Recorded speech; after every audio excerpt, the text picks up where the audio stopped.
operate through feel with each other or with people, and it's our responsibility to learn their language, for lack of a better word. It isn't their responsibility to learn horse. I try to get together with my horse through feel and find out where he's at and get together with him so that he can get together with me.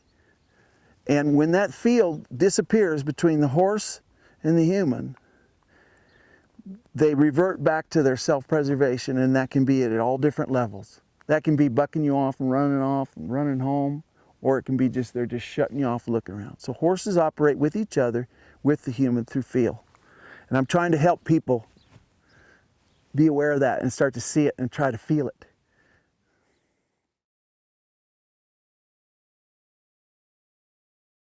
How old's this horse? He is 8. Uh-huh. And how long have you had him? We've had him about 3 years.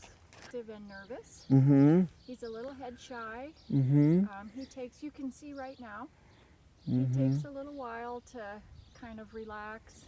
When we first got him, he used to pull off the hitching post. You mean set back against the rope? Yep. For sometimes reasons we couldn't even in our wildest dreams see what had. Right, spooked sure, him. yeah. So we don't know sometimes what goes on in his little head. Yeah. Sometimes they're ready for some rubbing. Sometimes they're not, see? That's the old habit. That's okay. See, he gets ready for the bomb to drop all the time. You're not too interested in this yet? This isn't about pushing his head down. That's what he thinks is going to happen. See, he's avoiding everything he can possibly. And that's nothing nasty or bad or evil about him at all. That's what he's learned. That's what he's lived. Trying to touch those horses, that felt like they didn't want anything like that. And then when they found out, oh, they gobbled it up. But these horses that get petted, whether they're stepping on your feet or what, you know, it doesn't mean much to them. But I hang in there and I start reaching them.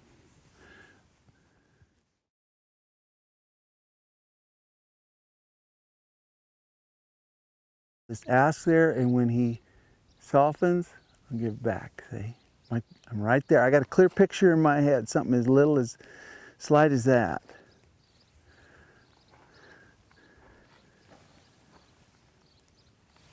There's the old habit, see?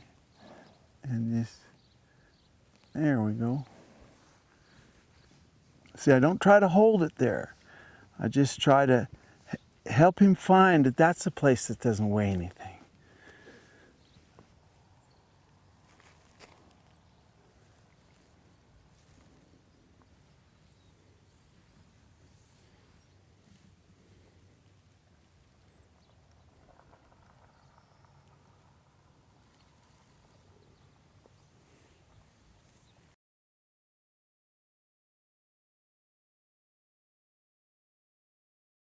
You reach for something.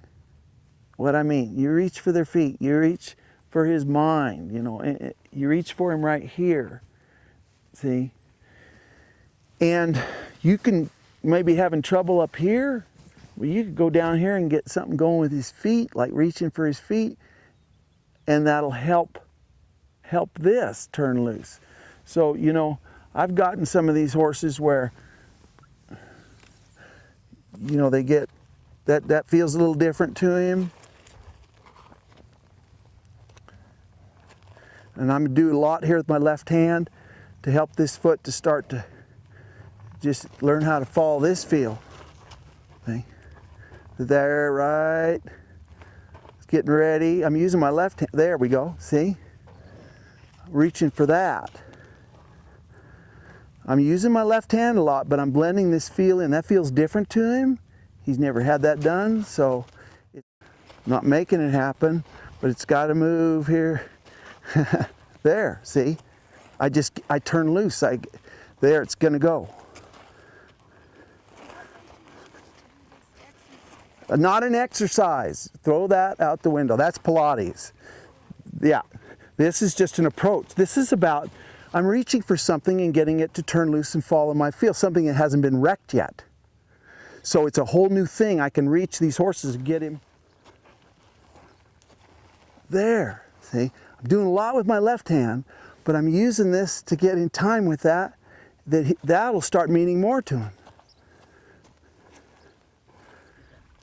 There, see, we're getting there. He's going, wow, is that it?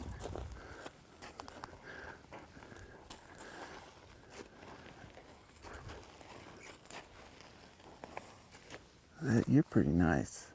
Yeah. You don't want to live that other way, do you?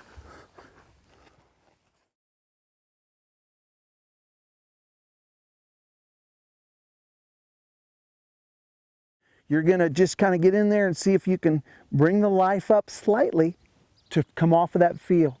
And just get kind of smooth and see if you can start to just lower his head. Don't make it happen. Just take the slack out of there with your finger or whatever it takes, 2 or 3, and see if you can start to get it to soften.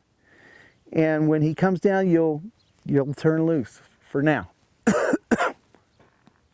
He starts to learn how to come off of that feel. There you go, good.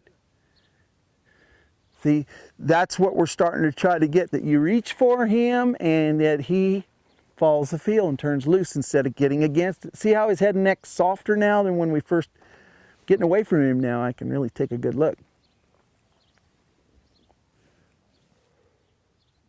If you can get him to carry it and hold it just a little longer, not much, just a little longer.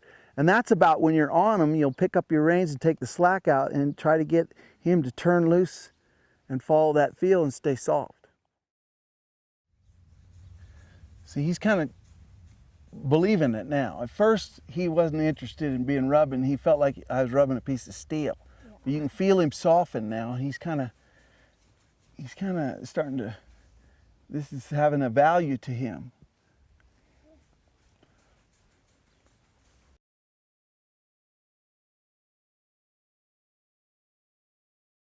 This is just because it's a little different feel coming from up here than the halter.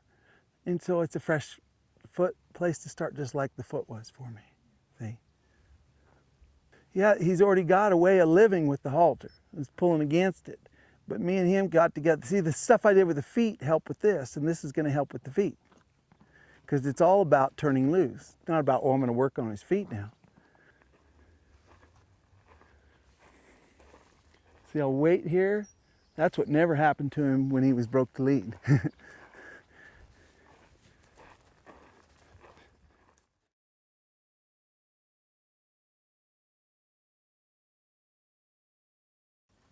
Somebody didn't have a clear picture about just asking.